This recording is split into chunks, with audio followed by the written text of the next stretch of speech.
कभी ऐसा होता है हम कितने गलत साबित होते हैं।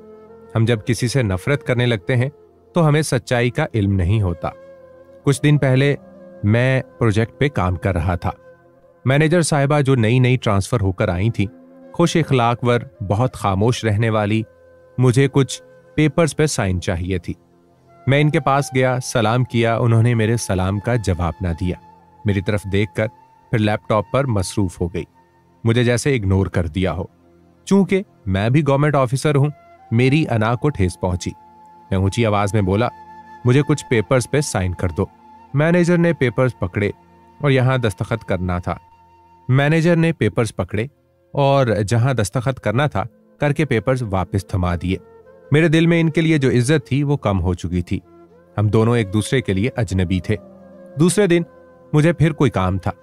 मैंने मैनेजर से बात शेयर की, लेकिन वो खामोश लैपटॉप पे मसरूफ रही, जैसे मेरी बात सुनी ही ना हो। इस बार मेरे लिए नाकाबिले बर्दाश्त था। ऐसा 4 से 5 दफा हुआ जो मेरी बात का जवाब न दिया गया। मेरा ओहदा उनसे बड़ा था। मैं अपने ऑफिस में जाकर बैठ गया। मुझे बुखार भी था। मेरे दिल में उस मैडम के लिए नफरत की आग भर गई। मैंने कितनी बातें की थी, लेकिन एक बात का भी जवाब देना गवारा नहीं किया। खुद को समझती क्या है। मैंने अपने ऑफिसर्स को मेल कर दिया, मुझे इस मैडम के साथ काम नहीं करना। इसको पहले तमीज सिखाई जाए। ये खुद को ना जाने क्या समझती है। या तो इसका ट्रांसफर कर दें या फिर मेरा। ऑफिसर्स ने मुझे और मैडम को बुलवा लिया। मैडम खामोश थी। वो नहीं जानती थी ये सब क्या हो रहा है।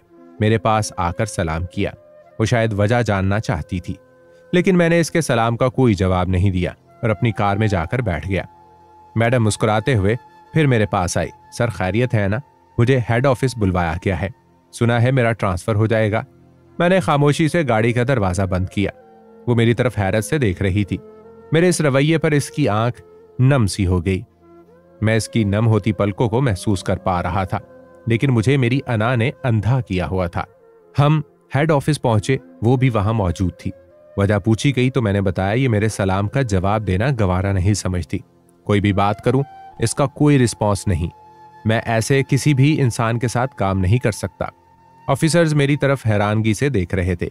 वो मेरी बराबर वाली कुर्सी पर बैठी खामोश थी। फिर एक ऑफिसर कुर्सी से उठा, ऊंची आवाज में, मैडम आपने फारिस को बताया नहीं था कि आपको कम सुनाई देता है? ऑफिसर बहुत ही ऊंची आवाज में बात कर रहा था। मैडम मेरी तरफ देखकर बोली, सर मैं बहुत कम सुनती हूं। एक बार मेरा ब्लड प्रेशर शूट कर गया था, जिसकी वजह से मेरी सुनने की ताकत बहुत कम हो गई। शायद मैं इसीलिए आपकी बातें सुन नहीं पाई। आपका सलाम कहना भी मुझे सुनाई नहीं दिया होगा। कांपती हुई आवाज में वो मुझे कह रही थी और मेरे दिल में इसके लिए नफरत की आग मेरे लिए शर्मिंदगी में बदल गई थी।